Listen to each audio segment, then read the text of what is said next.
میں عرض کرتا ہوں، پہلی بات تو یہ ہے کہ ماڈرن ورلڈ کے ساتھ دنیا میں ہر دور میں لوگ چلے ہیں. سیدنا عمر رضی اللہ تعالیٰ عنہ کے زمانے کے اندر کیا روم کے دربار میں وفود نہیں جاتے رہے ہمارے؟ کیا باقی جگہوں پہ جاتے رہے؟ خود رسول اللہ صلی اللہ علیہ وسلم نے بھی اس طرح کا بگاڑ پیدا نہیں کیا جس طرح کا بگاڑ ہونا چاہیے تھا. خود مدینہ میں جب آپ تشریف لائے تھے تو اس وقت آپ نے سب سے پہلے جو میثاق مدینہ کیا تھا وہ یہود اور نصارہ کے ساتھ کیا تھا. ایک بات تو یہ ہے کہ یہ تو مسئلہ ہوتی ہے، پہلی بات یہ ہے کہ کیا ان کے کہنے کے اوپر کیا انہوں نے اپنے ہاں کوئی سسٹم تبدیل کر دیا؟ کیا انہوں نے سود حلال قرار دے دیا؟ کیا انہوں نے ویسٹ کی جمہوریت نافذ کر دی؟ کیا انہوں نے مغرب کے کچھ اور بہت سارے اصول جو ہیں وہ وہاں پر کیا انہوں نے وہاں مخلوط تعلیم کا آغاز کر دیا؟ اگر ہندوستان سے ان کے تعلقات ہیں یا باقی جگہ ہیں، اور یا اول تو ہیں نہیں، پہلی بات تو یہ ہے کہ ان کے جتنی دشمنی ان کی ابھی تک ہندوستان سے چل رہی ہے وہ چلی آ رہی ہے. میں عرض کرتا ہوں، رسول اللہ صلی اللہ علیہ وسلم کے زمانے میں جیب میں رومن سکے ہوتے تھے. آپ نے تو اپنی کرنسی بھی جاری نہیں کی. آپ کسروانی کباغ آپ نے خریدی تھی، آپ نے رومن پینٹ خریدی تھی. خود حضرت عمر رضی اللہ تعالیٰ نے کسروانی کباب بیچتے تھے. 7 صحابہ کو آپ نے بیچا تھا یہودیوں کے پاس کہ جاؤ جا کے عبرانی علم حاصل کرو. ہمارے یہاں کہتے ہیں جی آپ یورپ پڑھاتے ہیں جا کے. اصل جی اگر اقبال یورپ نہ جاتا تو اقبال ہی نہ بنتا.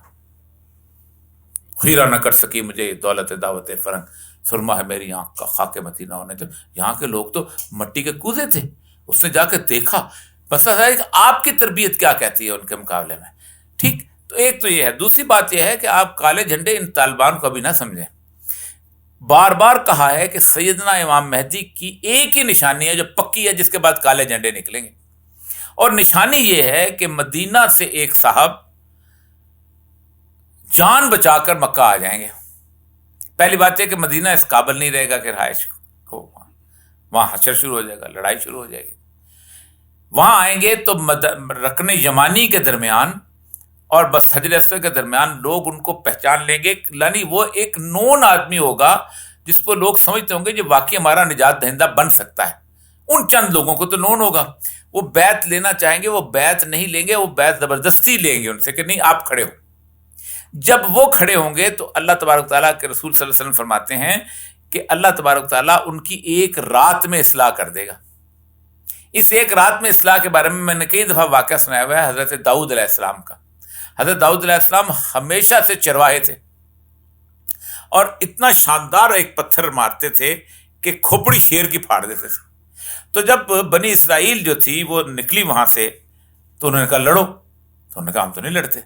اور رسول اللہ صلی اللہ علیہ وسلم کی امت تو نہیں تھی کہ بدر میں جا کے لڑے. تو ان پہ غضب نازل ہوا. 40 سال وہ بھٹکتے رہے. 40 سال کے بعد ان کے جو پیغمبر تھے اس وقت شمون تھے، ان کو کہا گیا کہ آپ لڑو. تو لڑنے کا طالوت کی مشہور واقعہ. تو اتنا طاقتور آدمی تھا کہ اس نے پورا خود پہنا ہوا تھا اور اس کی صرف ایک آنکھ نظر آتی تھی. تو یہ چرواہے تھے، یہ گھومتے گھامتے وہاں آئے. انہوں نے کہا مجھے کوئی موقع دیں کہ میں اس کو نشانہ لگاؤں. نشانہ لگایا، اس کی ایک آنکھ لگی، وہ مر گیا اور فتح ہو گیا. اس فتح کے بعد اللہ کہتا ہے ہم نے داؤد کو حکمت بھی عطا کر دی اور بادشاہت کے گر بھی سکھا دیے. تو ایک تو یہ.